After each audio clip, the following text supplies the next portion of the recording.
Ito po ang magiging topic natin for today. Vice ganda, biglang na-insecure kay Heart. Bakit kaya, no?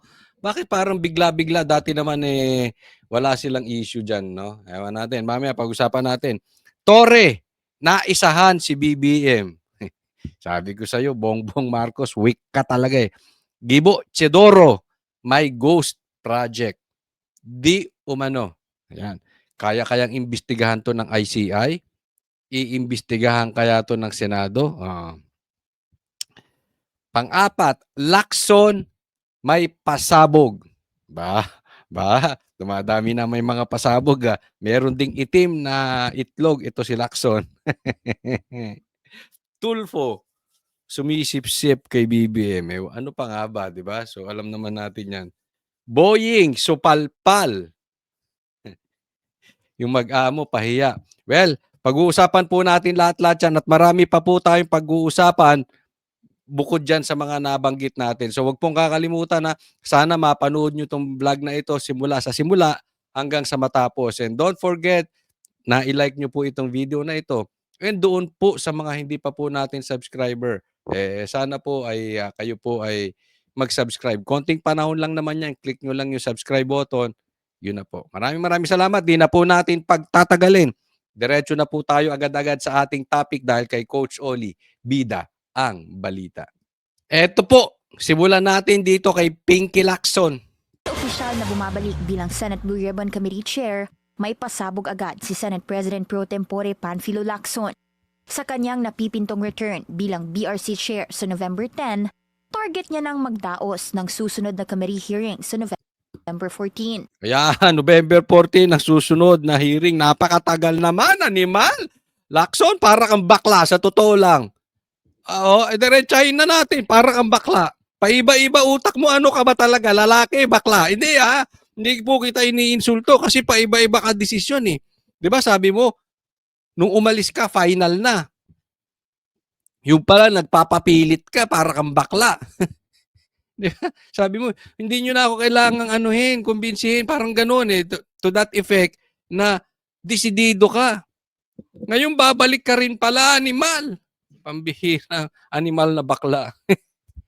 Kaya ako nadududa doon sa sinabi ni Miriam na ikaw kini-question niya ang iyong sexuality. Pambihira. Tapos ang hilig mo rin sa sa chismis, ang hilig mong sa interview babanat, di mo naman kayang pangalanan. 'Di ba? Baklang-bakla itong tao na ito no? Anyway, meron siyang pasabo. Pero ba't November 14? Ano na ba petsa ngayon, pambihira? Ilang linggo pa yan? I-delay nyo lang ng i-delay. Tapos may pasabog ka. So, gusto mo antayin ng tao yung pasabog mo hanggang November 14. Gago rin. Nagago nyo tao. Para kayong delaying tactics talaga kayo. Iimbitahan ang isang very important witness na hindi pa niya pinapangalanan, kasama si Orly Guteza na naging surprise witness sa previous hearing. Ba't hindi bukas na agad? Bukas na. Pero gusto ko to si Gutesa. Atapang tao to. Sana hindi yung important witness nyo baka si Tambi. Sino ituturo niya? Si Tambi, di si Sara.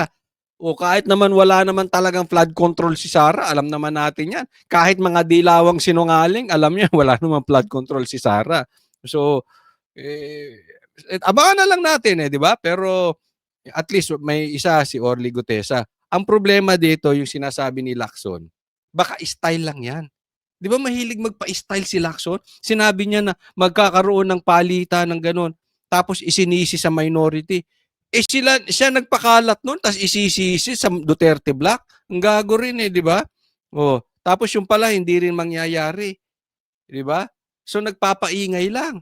Itong dalawang noon-time show na ito, na ginawa ang Senate, puro drama. Palagay ko si Lacson, naiinggit kasi marami ng artista dyan. Andyan si Robin. Andyan si The Bad One. Ang daming artista na dyan Baka gusto mo maging artista rin, Lacson. Kailangan pa raw kasing mabigyang linaw ang kanyang naging testimony tungkol sa di umano'y personal cash deliveries sa bahay ni na-resigned Ako Bicol Party List Representative Zaldico. Ang issue ko dito, halimbawa lang, biglang bumaligtad si Gutesa. Naku, pambihira. Ano kayang pananakot ang ginawa? But anyway, sa tingin ko naman matapang yung tao. Tapos kailangan magbigay linaw daw. Paano kung linawin ni Gutesa, ituro talaga si Tambi at saka si Saldi, pero connected ang Malacanang? Kaya mo bang panindigan, Lacson? O preno-preno ka na naman. Ayaw mo na naman makarating sa mastermind. Kaya nga, very important, itong pagbalik, itong the return of the comeback nitong si Pinky Lacson. Dahil huhusgahan siya talaga ng tao. And alam ko, nakamasid din ng Senado dyan. Diba? Pag pinipigil, papunta sa mastermind, magre-react ang mga banateros dyan. Magre-react ang mga DDS. Magre-react ang buong Pilipinas. Hindi po pwedeng iiba-ibahin mo. No? So sana kung banggitin din ni Gutesa na kasabwat diyan si Bongbong Marcos, sana Pinky, this time magpakalalaki ka na, ha? At former House Speaker Martin Romualdez. Ang pera ay may kaugnayan sa di umano'y kickbacks nila sa flood control projects. Sa huling statement ni Lacson nung siya pa ang BRC chair, iimbitahan daw niya sina Ko at Romualdez sa next hearing. Inaasahang sisipot din sa November 14 ng ilang politiko at DPWH officials. Ayon kay Lacson, una nang sinabi ni Senate President Tito Soto na hindi lang flood control ang balak talakayin ng Blue Ribbon sa mga susunod nitong pagdinig. Sasakupin nito ang mga anomalya sa iba pang infra projects, gaya ng farm-to-market roads. Alam mo, okay din yun eh. Meron din corruption sa farm-to-market road. Walang issue ron. Marami rin corruption patungkol dyan sa mga tinatayong city hall, 'di ba? Marami talaga. Grabe ang butas ng pera ng bayan natin na pupunta sa bulsa ng mga politiko. Andiyan na ako, kailangan imbestigahan lahat 'yan. Ang problema, ako talagang duda dito kay Tito Soto at saka kay Pinky Lacson. Dahil hindi mo masisisi ang taong bayan. Yan din ang naisip eh. Ha? Ikot nila flood control, punta sa farm to market road, punta sa ghost project. Pagkatagal-tagal, 1 taon, 2 taon, hindi pa natutuko yung mastermind. Para sa akin, mas maganda siguro tukuyin muna natin sino mastermind yung ghost projects na yan. Bago tayo pumunta kung saan-saan. Baka iligaw tayo eh. Diba? Nag-resign si Lacson bilang BRC chair matapos ang di umano'y frustrating talks sa mga kapwa-senador. Bagamat suportado na raw ng Senate Majority ang pagbabalik ni Lacson bilang Blue Ribbon Chair, kailangan pang abangan kung nanganganib ang Senate President ni Soto. Pero tila unbothered ang Senate Chief tungkol dito. Samantala, sinusuportahan naman ni Senator Win Gatchalian ang comeback ni Lacson. Sa programang On Point ng Bilyonaryo News Channel, sinabi ni Gatchalian na mas mainam na manatili si Lacson sa pwesto dahil siya na ang may kaalaman sa takbo ng investigasyon tungkol sa flood control mess. Manatili siya dahil alam na ni Lacson. Iniiba-iba nga niya, di ba? So kung sinasabi mo, Gatchalian, na alam na ni Lacson yung mess nitong flood control, bakit parang napalayo tayo? Di ba? Parang hindi kumo-connect yung sinasabi mo at yung ginagawa ni Lacson. Ako'y nagkakaproblema lang dahil hindi na talaga tayo maalis sa politika. Andyan si Marcoleta, ba't hindi nyo ibalik? Willing. Sasabihin nyo, walang willing. Marcoleta, willing. Ang ayos-ayos. Ang ayos ng investigasyon ng Senado no ang nakaupo ay si Chis Escudero at saka si Marcoleta. May pambihira. Ginulo nyo eh. Tapos, kung ano-anong excuses ang ginagamit ninyo. Dahil ayaw nyo ibigay sa minority yung posisyon. Dahil mayroon kayong pinoproteksyonan sa taas. Diba? Anong inuuna nyo? Obviously, hindi yung taong bayan. Ang inuuna nyo, politika.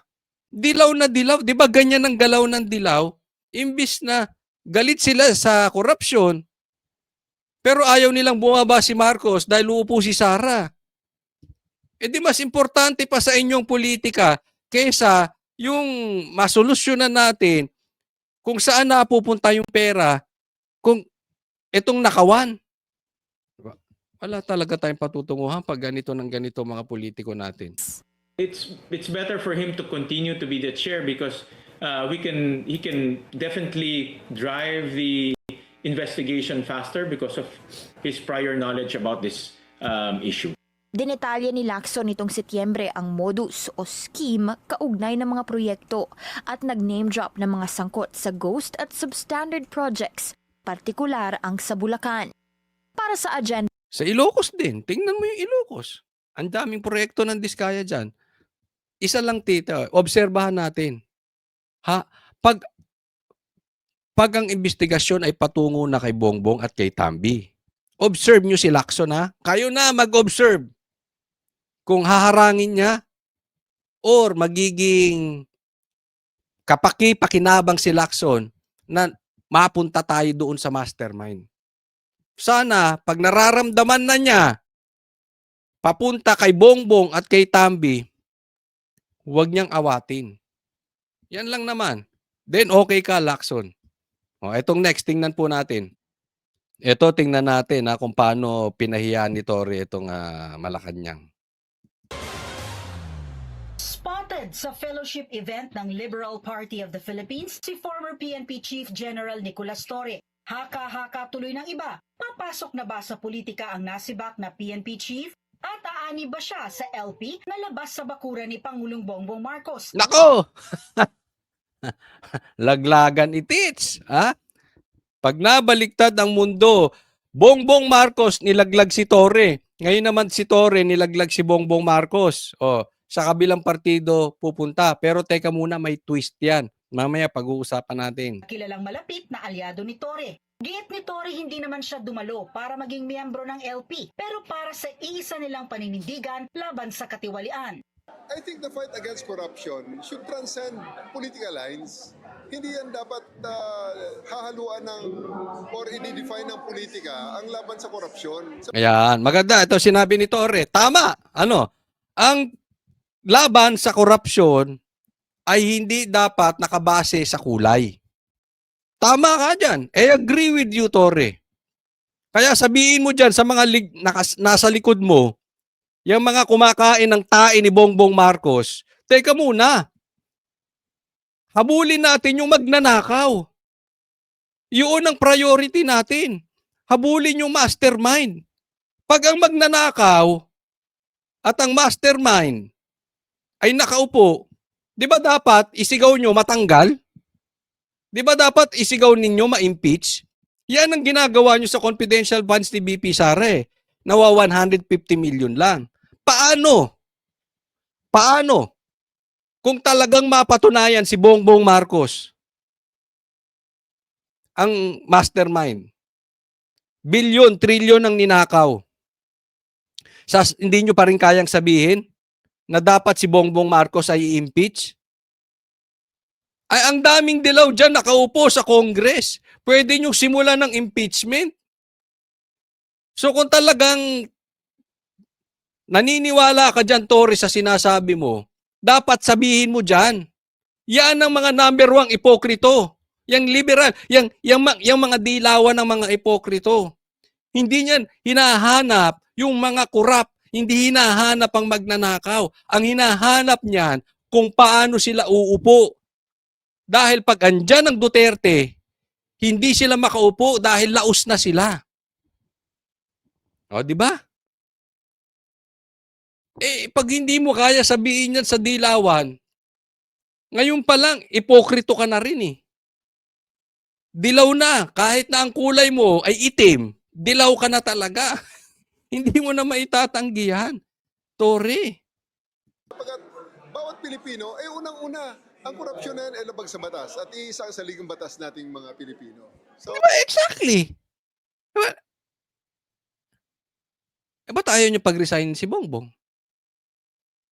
Tanong lang. Kung siya talaga mastermind, anong gagawin ng dilaw? I'm sure sasabihin nila, stay ka lang dyan, Bongbong Marcos. Huwag kang aalis kasi uupo si Sara. Tingnan mo, mga kain-tae. Dapat, ano man ang kulay mo, ano man ang paniniwala mo, iisa ang ating hangarin dito, labanan ng korupsyon.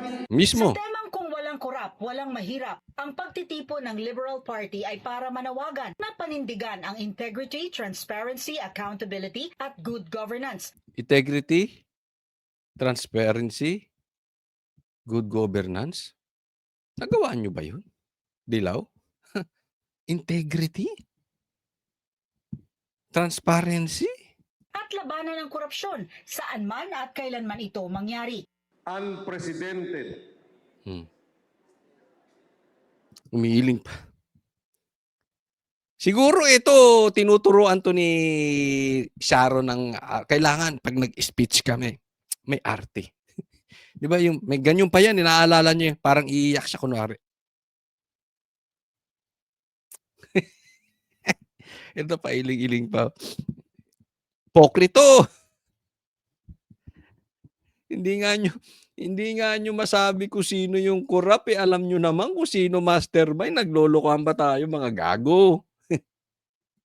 The largest corruption scandal in the history of the Republic. Ay, ikaw mismo may sabi, the largest corruption in the history. The largest corruption in the history. The largest scandal in the history. Ngayon, ba't ayaw kayong magsalita about Bongbong? Gago! Oh, hindi mura yun. Stupid yun. Ibig sabihin lang noon sa Tagalog. Medyo, utak. Diba?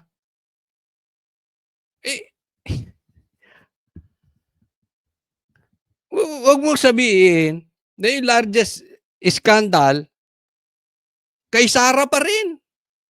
Sa pagmumukha mo na lang nanggaling, sa bibig mo na nanggaling, ito eh. Sino ba may kontrol ng pera natin? Hindi po Duterte. Hindi nga makahirit ng budget si Sara eh. Bawasan niyang tropa mong mahilig sa driver. Oh. Trilyon.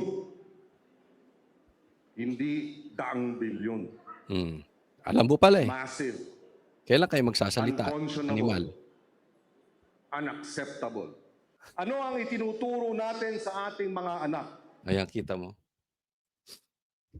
Hindi, sige, anong tinuturo nyo sa ating mga anak? Di ba? Ang tinuturo nyo sa mga bata, sa inyong mga anak? Kumain ng tae. Nasa harap nyo na, ang laki-laki ng mata mo, hindi mo makita. Nasa harap nyo na ang mastermind. Hindi kayo makapagsalita. Hindi man siya directly, yung kulay nila yung dilaw. Magrarally kayo, hindi kayo, pero walang Marcos resign? Gago! Anong tinuturo nyo sa kabataan? Anong tinuturo nyo sa mga anak? Hindi labanan ng korupsyon. Kung hindi, paano ibalik yung inyong political agenda? You are not for the people. You are for your political color. Pag ganito ang sistema,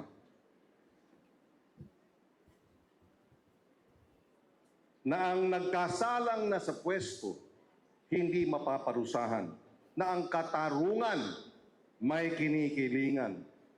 Kinikilingan ang mayaman, ang abusado, ang magnanakaw.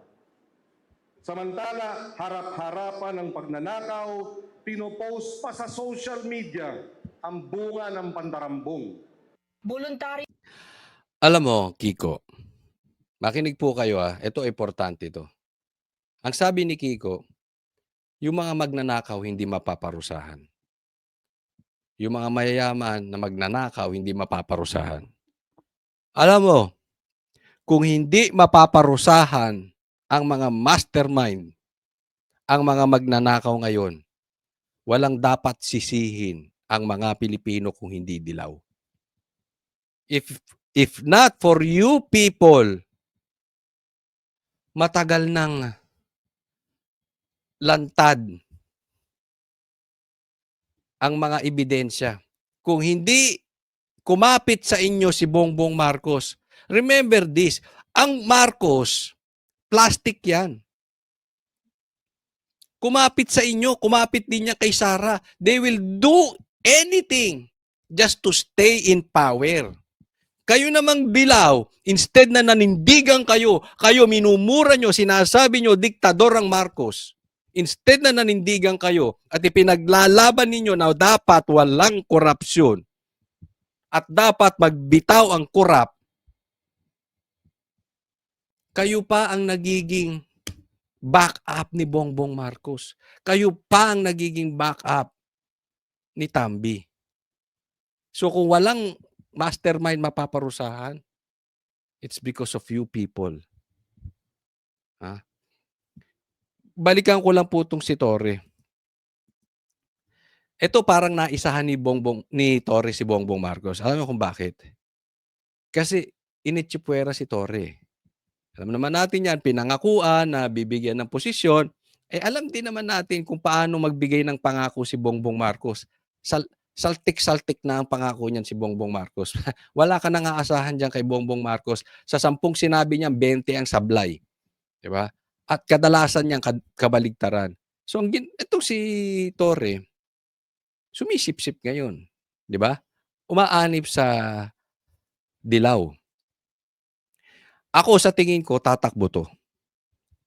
Kaya pumuposisyon ng ganyan. Pero kung sakali mang hindi siya tumakbo, maganda on his part, sinusupalpal niya, pinahihiya niya, tinatabla niya si Bongbong Marcos.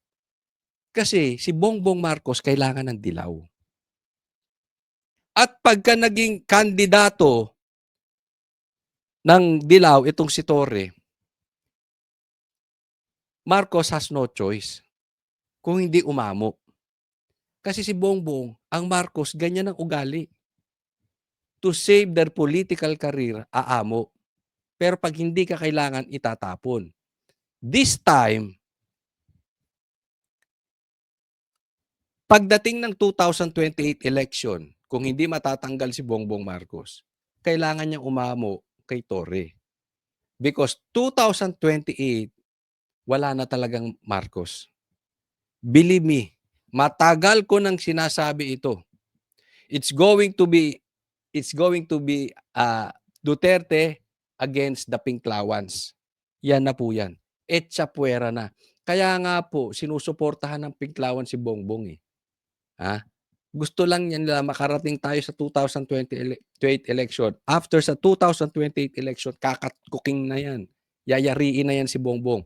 Not literally, but iisang tabi because they don't need Marcos anymore. Si Marcos ang lalapit ngayon. So makikipagsanib sila. So kailangan nilang sumanib dahil if biyak ang Marcos at ang dilaw, hindi nila kakayanin si Sara. So nakita nyo na kung paano ang positioning ginagawa nitong si Torre. Di ba?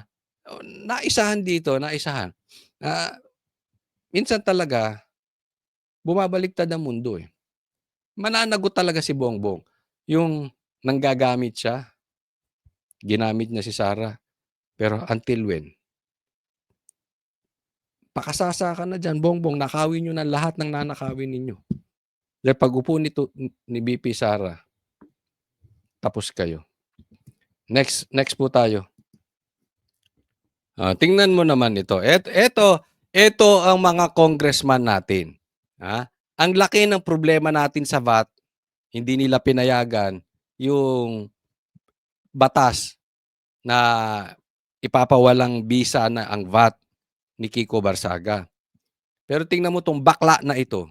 Ang gusto niya, kagandahan bill. Pangit ka, animal! Kahit anong sabihin mo, pangit ka. Di ba?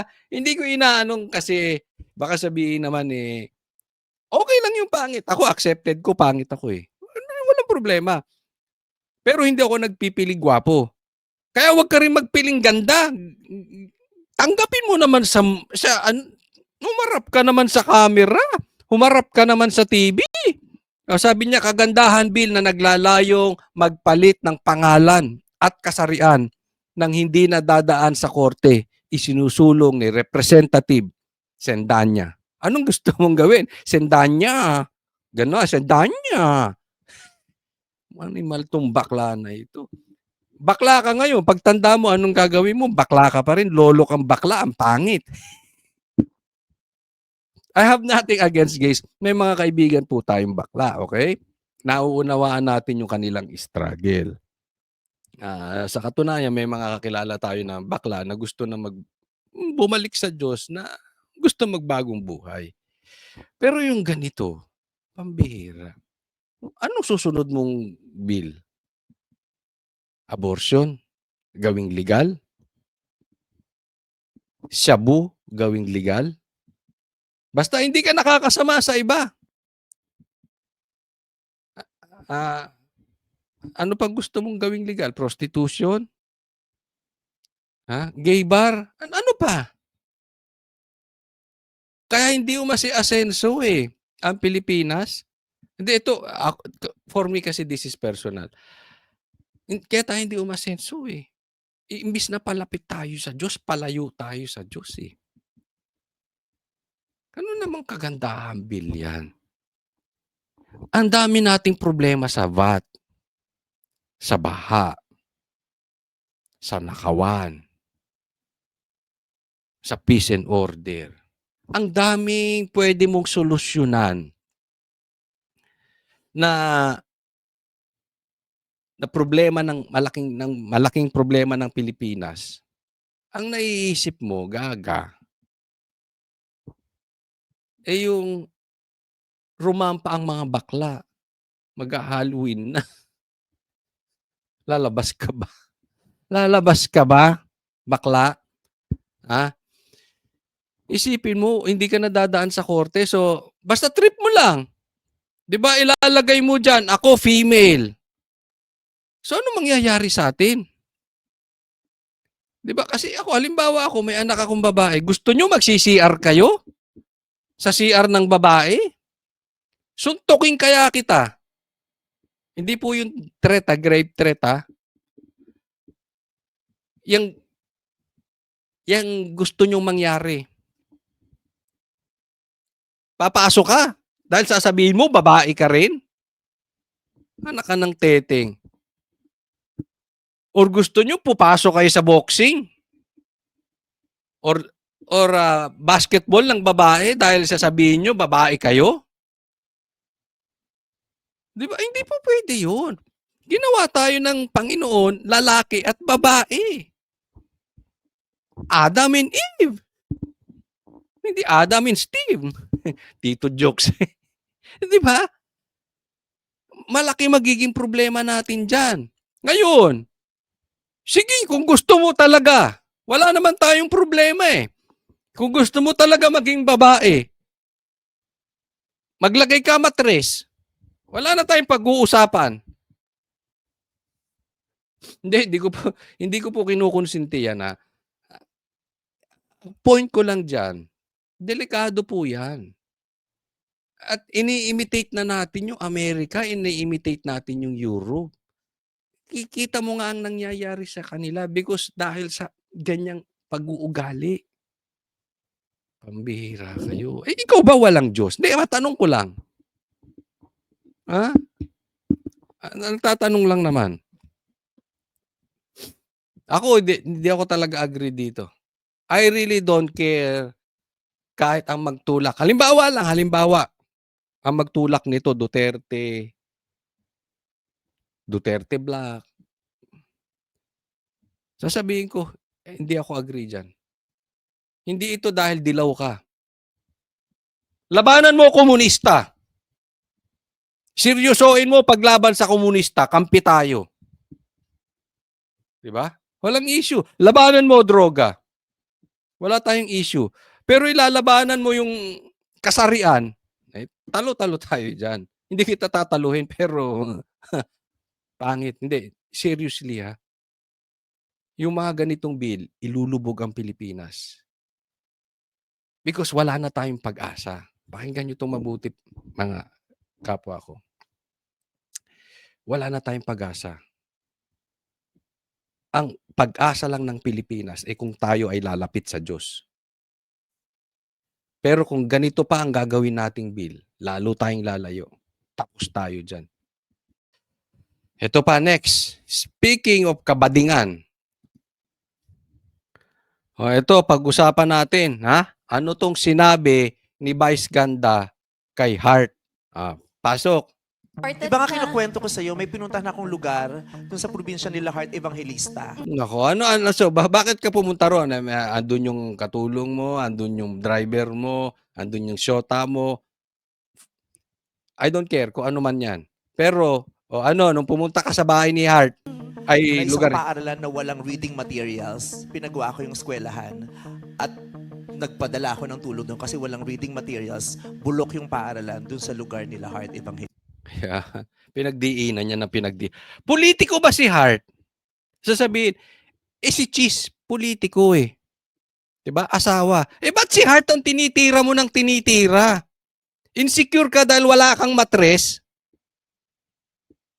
Insecure ka dahil si Hart al totoong maganda? Huwag mo naman halatang halata ka naman, Vice Ganda. 'Di ba? Alam mo, sa akin wag natin isama yung mga asa-asawa. Wag natin isama yung mga anak-anak. Kung meron tayong problema sa politiko, be mature enough, be educated enough, na wag po yung personal nila. Di ba? So kung may problema ka, kunwari may ginawa si Cheese, di banatan mo si Cheese. Ba't dinadamay niyo yung asawa? Kaya ako hindi ako agree doon sa dinadama yung pamilya, dinadama yung mga anak. That is below the belt. Tingnan nyo kayong mga dilawan. Ako, binabanatan ko dito si Katunying. I don't like his stand.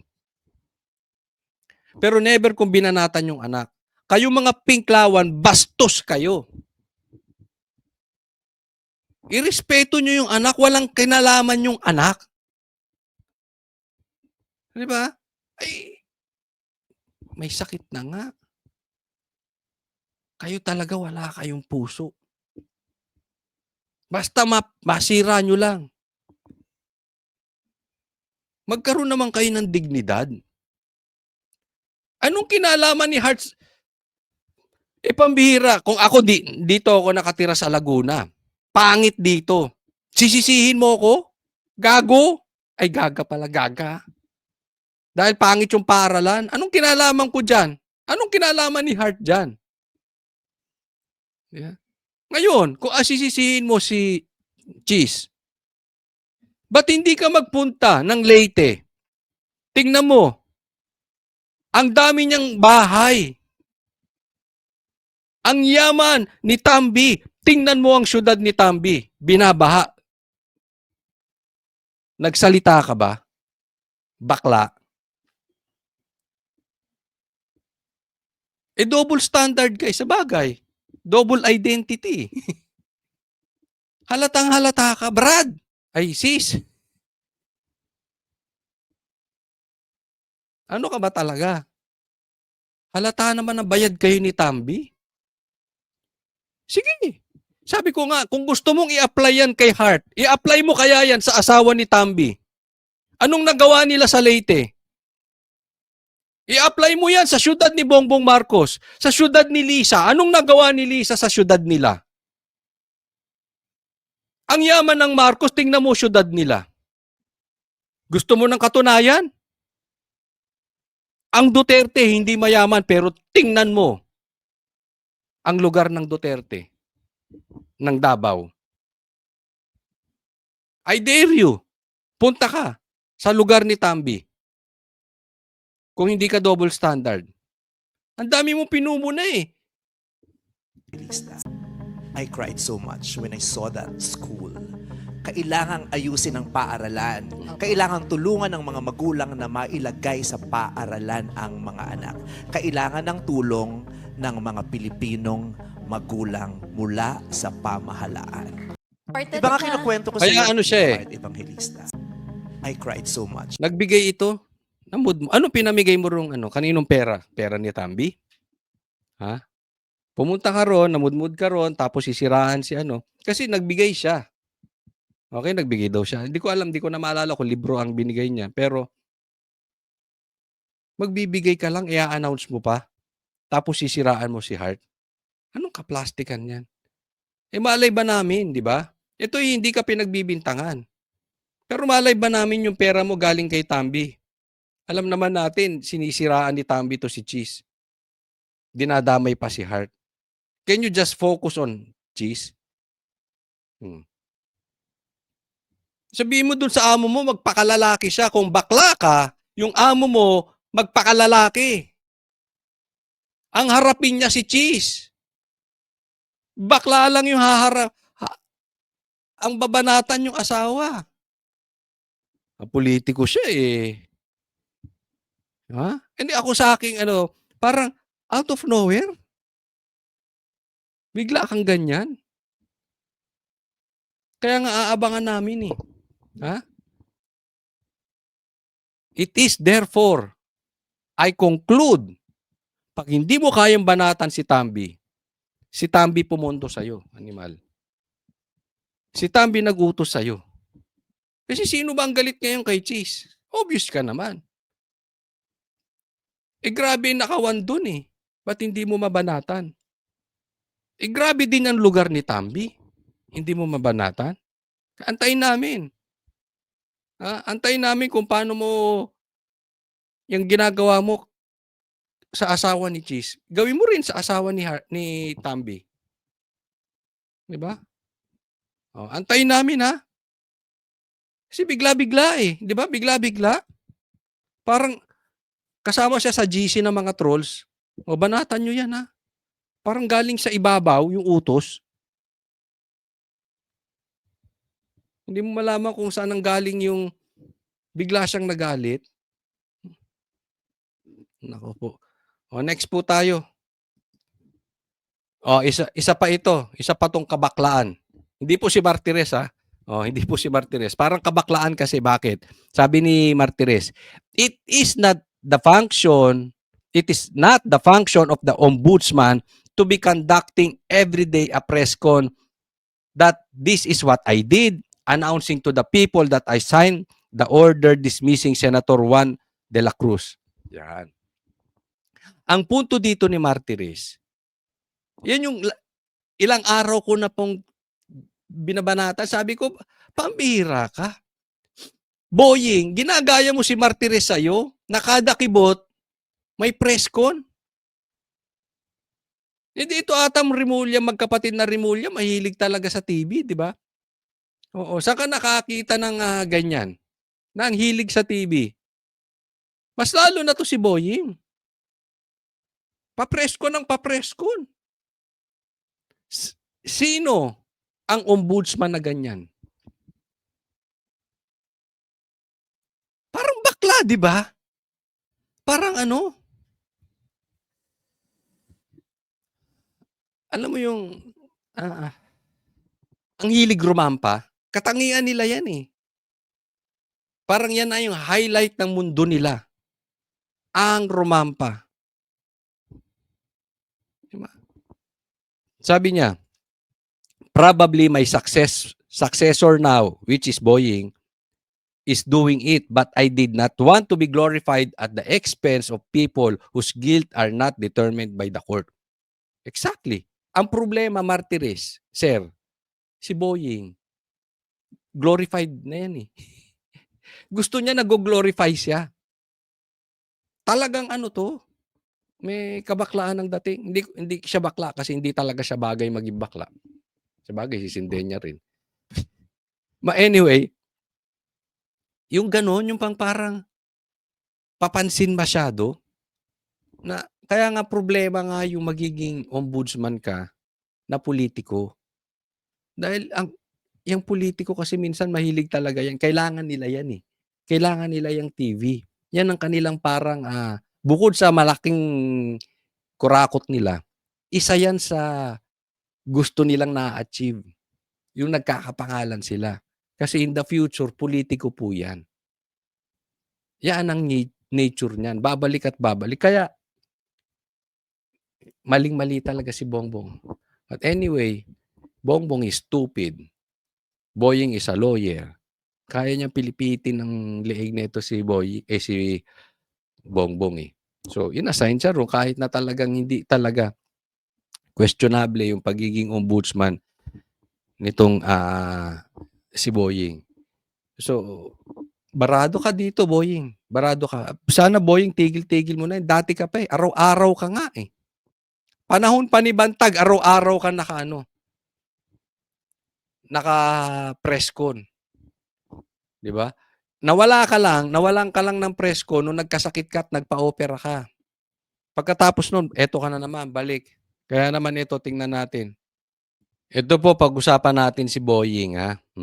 Noong 2023 na diagnose ako sa puso, na kailangan ko ng bypass.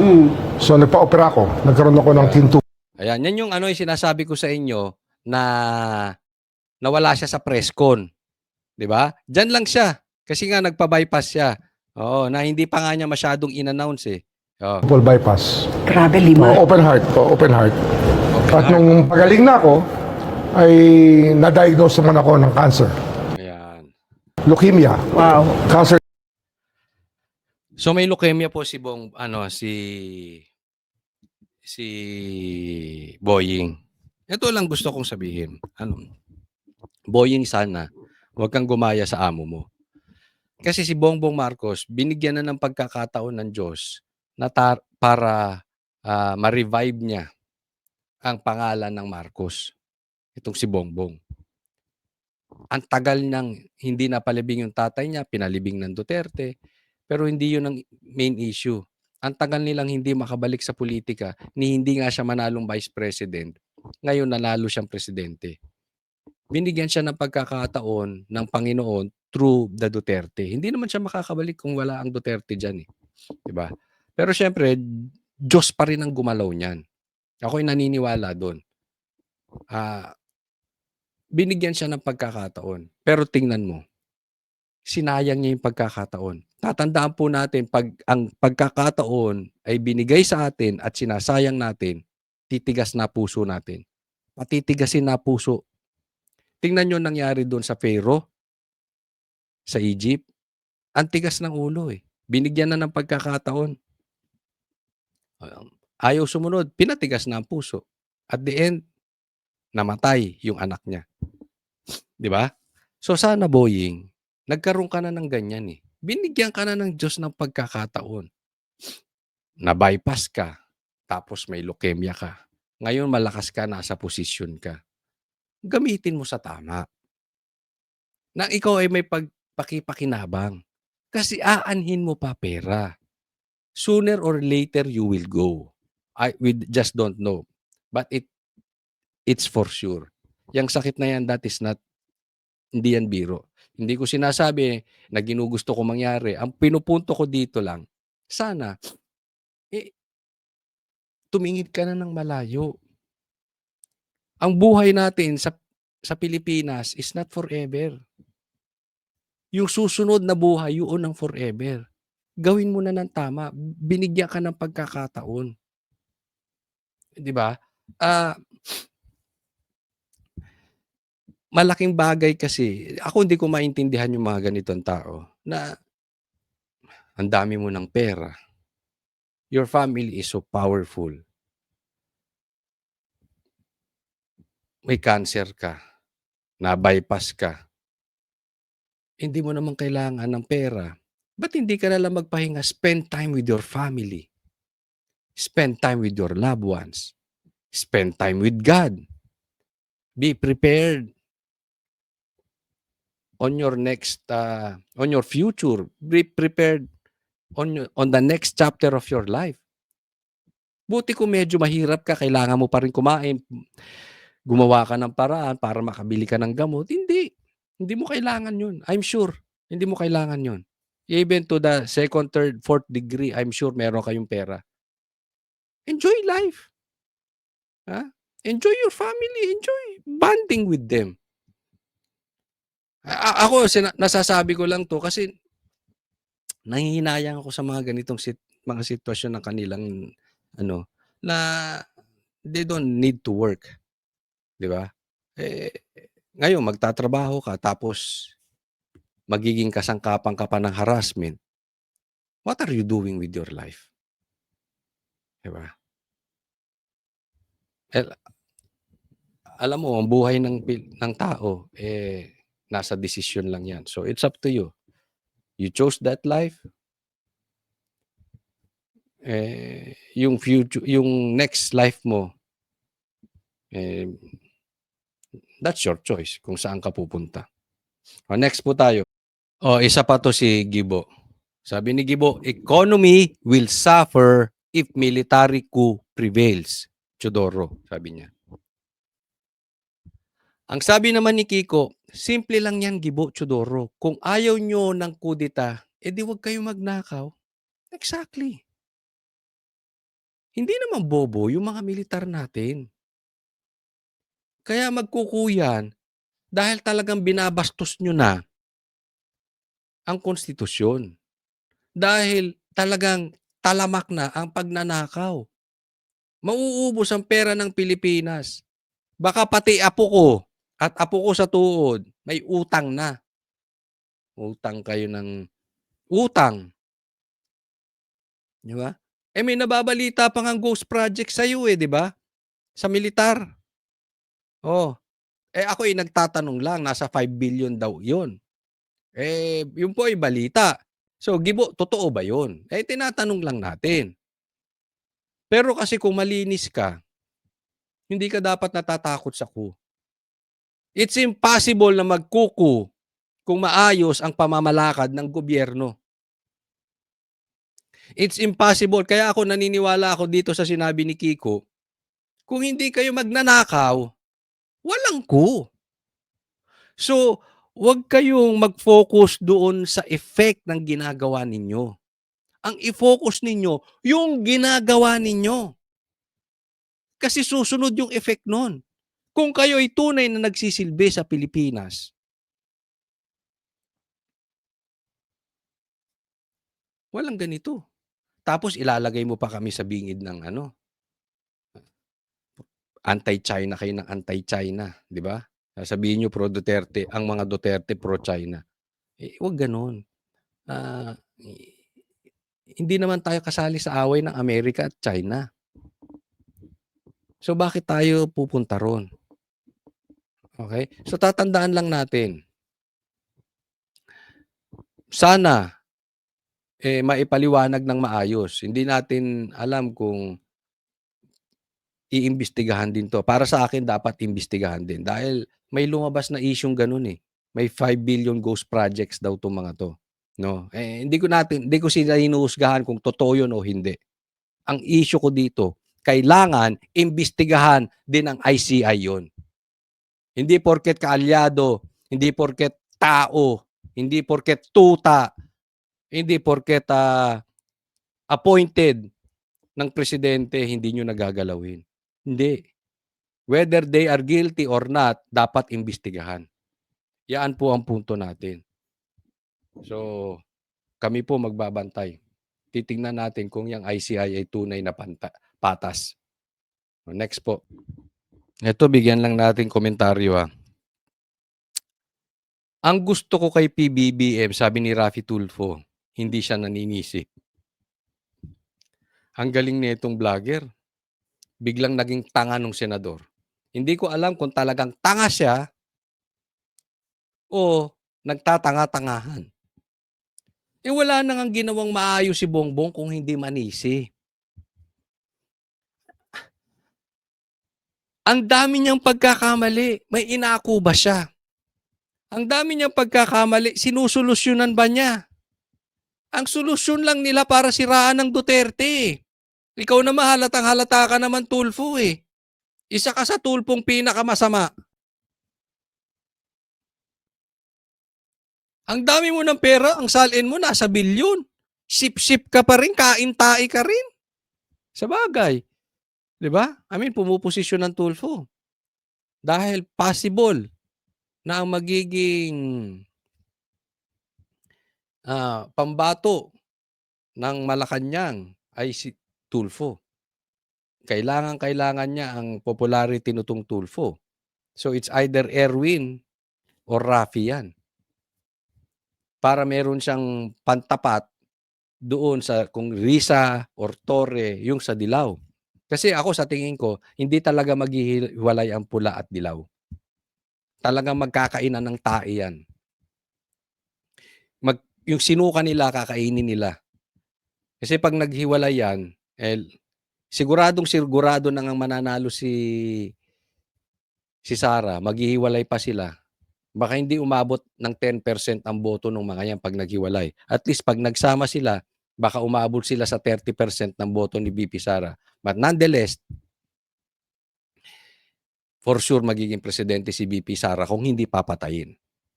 Or kung hindi dadaanin sa, alam mo na, impeachment, etc. Yung mga ganong klase. Yung harassment. No? Alam naman nila matatalo sila. Kaya lang hindi ko alam itong pagkapagiging sip-sip ni Tulfo. Parang ang dating nito, siyempre may pera dyan eh. Diba? Pag ikaw kumandidato, may susupport dyan. May monetary, ba't ang dami ng pera nito eh. But anyway, hindi ko maintindihan kung bulag to si Tulfo or mahina ang kanyang political knowledge or sadyang nagbubulag-bulagan dahil may political agenda. Ako sa tingin ko yung huli. Kasi hindi rin naman to bobo eh. May agenda to para sumipsip ng ganyan kay Bongbong Marcos. Next po. Mga banateros, gusto kong bigyan ng komentaryo ito. Sana stay put lang kayo. Sana mapakinggan nyo po itong sasabihin ko. Ito ay importante rin sa ating pamumuhay. Nagulantang ang online world sa biglaang pagpanaw ng 19-year-old content creator na si Eman Atienza. Nitong linggo lang kasi nag-post pa ito ng live update kasama ang mga kaibigan. Ayon sa police report, suicide ang dahilan ng pagkamatay. Ang detalye sa agenda report ni Hannah T. Unexpected ang pagkamatay ng anak ng TV host na si Kim Atienza at the age of 19. Nasawi si Eman Atienza sa kanilang tahanan sa Los Angeles noong October Galing, 22. Ayon sa LA Galing, no? Galing niya. County Medical Examiner, ang Mahirap mahirap yung ginagawa niya. of death ay suicide. Sa isang Instagram post, hiniling ng Atienza family na sana'y alalahanin si Eman sa kanyang compassion, courage at everyday kindness nung nabubuhay pa siya. Marami daw Athletic siya, no? Athletic, alam ko. Athletic kasi yung mga tatay nanay niya. natulungan si Eman at kilala siya sa pagbabahagi ng kanyang mental health journey. Si Eman ang bunsong anak ni Kuya Kim na kilala sa kanyang online content tungkol sa art and fashion. Dumaan siya sa batikos online matapos ang kanyang naging post tungkol sa kanyang biro sa pagkakaroon ng isang restaurant bill na nagkakahalagang 100,000 pesos. Itinuring pa siyang nepo baby noon. Kalaunan, ipinaliwanag niyang joke ito at aware daw siya sa privileges ng pagiging anak ng mga magulang na may status sa buhay. Birthday daw noon ng kanyang kaibigan at treat iyon ng isang agency sa kanila. Nung siya naman ay 16, madalas naging laman ng comment section ang tila pagsaway sa kanya ng netizens dahil sa ilang revealing photos nito online, lalo na anak siya ni Kuya Kim. Pero naging unbothered si Eman. Bunsod ng nepo baby issue, nag-deactivate si Eman ng social media account dahil sa pressure. Just 3 days ago, meron pa itong inilabas na life Mga banateros, ito lang ang komentaryo ko dito. Ako ay nakikiusap sa inyo, mga banateros, banateras. Kung maaaring ako ay mapagbigyan ninyo, mga DDS, siguro back off na po tayo dito sa issue to. Wag na nating kalkalin Alam mo, ayoko nga sanang i-topic ito kaya lang lu lumalabas sa social media. Ako po ay naaawa dun sa family, 'no? Lalong-lalo na doon sa magulang kasi ako rin magulang ako. So, nafi-feel ko na pagka ganitong nangyari sa kanilang anak, masakit po 'yan. Let's give them space. Dumadaan po sila sa dalamhati, sa problema. Malamang 'yan dumadaan sila sa depression. Mahirap po 'yan. Nauunawaan ako dito ng mga tatay at nanay. Iwan na natin 'yan, hindi naman sila kasali sa politika, eh. Kung medyo sumawsaw siya sa politika or hindi, hindi na po issue. Yumao na po yung tao, ipagpasa Diyos na natin 'yan. Hindi naman tayo Diyos, eh, para manghusga. Ang sa akin lang, respetuhin na lang natin yung family, 'di ba? Kaya nga sabi ko kanina, ayoko nung idinadamay pa yung pamilya dahil talaga yung puso ko dito, medyo iba ang stand ko rito. Yung dinadamay ang family sa mga problemang pampulitika, 'di ba? Or kung hindi man pulitika, sana sa mga kapatiran nating vloggers, 'wag na naman nating pagkakitaan 'to. Hayaan na natin sila, bigyan natin sila ng kapayapaan. Marami namang pagkakataon na magkakaroon kayo ng views. 'Wag na 'to, 'di ba? Medyo ano nga ako na sabi ko sa inyo hindi ko nga gusto i-discuss pero para sa ano, pati sa ating mga kababayan na mahilig sa tsismis. Kung meron tayong mga sobrang oras, 'wag na po nating pagtsismisan ito. Marami tayong puwedeng pag-usapan over the weekend, kasama niyo family niyo, parating pa yang November 1, kasama niyo, bigyan na natin, ha? Isakripisyo na natin yung tsismis side, isakripisyo na natin yung views side, 'di ba? Gusto ko lang, parang sa akin, gusto ko lang, dumaan yung bata sa depression, kawawa naman. So, hayaan na natin, 'di ba? Bahala na po ang Diyos, ang Panginoon sa kanya. And pagdasal na lang natin yung family that they can recover as soon as possible, 'di ba? So, wag na nating ano, parang kasi pagka kinakalkal natin ng kinakalkal pa ito, masasaktan yung mga magulang. Parang tumba na nga sinisipa pa natin. Magkaroon po tayo ng ano, mga Pilipino, alam ko, ma marami tayong pinagdadaanan sa ating bansa, 'no? Pero alam ko naman, tayo ay may compassion, tayo'y mapagmahal na tao. So, hayaan na natin and pagdasal natin yung family, okey? So, ayan lang po, 'yan lang po ang ating ano, so hindi ko na papatapusin yung video. At nagpapasalamat ako doon sa mga nanood nitong vlog na 'to hanggang simula hanggang sa huli. Sana po ay magpatuloy kayong sumubaybay at, tayo naman po ay do'n po tayo mag-i-stick parati sa issue. Maraming salamat po na higit sa lahat pinapasalamatan ko yung talagang, nanonood, nag-aabang ng ating mga vlogs. Maraming salamat po. Huwag pong kalimutan sana doon sa mga hindi pa po subscriber, sana po mag-subscribe po kayo. Maraming salamat. God bless everyone.